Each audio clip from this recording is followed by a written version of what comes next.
നമസ്കാരം. ഇന്ന് ലോക നാടക ദിനം. ജനങ്ങളെ ഒരുമിച്ച് നിർത്തുന്നതിൽ രംഗകലകൾക്കുള്ള ശക്തിയും കഴിവും ഓർമ്മിക്കാനുള്ള ദിനമാണ് ലോക നാടക ദിനം. നാടകം മാത്രമല്ല, അരങ്ങിൽ വരുന്ന എല്ലാ കലകളും തിയേറ്ററിന്റെ പരിധിയിൽ വരും.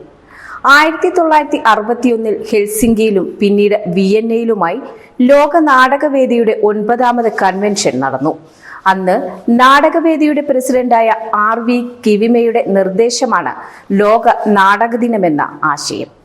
അങ്ങനെയാണ് മാർച്ച് 27 നാടക ദിനമാക്കാൻ തീരുമാനമായത്. പ്രേക്ഷകരോട് ശക്തമായി സംവദിക്കാൻ കഴിയുന്ന, അവരുടെ ഭാഷ സംസാരിക്കുന്ന, ജീവിതത്തോടെ ഏറെ അടുത്തു നിൽക്കുന്ന കലയാണ് നാടകം. ചരിത്രത്തിന്റെ ഗതി നിർണയിച്ച പല ഇടപെടലുകൾക്കും ശക്തമായ മീഡിയയായി വർത്തിക്കാൻ നാടകത്തിന് കഴിഞ്ഞത് അത്രമേൽ ജനകീയമായ കലയായി അത് മാറിയതുകൊണ്ടാണ്. എന്നാൽ ദൃശ്യമാധ്യമങ്ങളുടെ കടന്നുവരവോടെ നാടകങ്ങളുടെ ജനകീയതയെ സിനിമയടക്കമുള്ള ദൃശ്യകലകൾ ഏറ്റെടുത്തു. ഇത്തരത്തിൽ രംഗകലകൾ ജനങ്ങളിൽ നിന്നും അകന്നു പോകുന്നതിനെതിരെയുള്ള തിരിച്ചറിവ് ഉണ്ടായിക്കൊണ്ടിരിക്കുകയാണ്. അമേരിക്കയിൽ ഏപ്രിൽ 25 മുതൽ മെയ് 1 വരെ TV കാണാത്ത ആഴ്ചയായി ആചരിക്കുകയാണ്.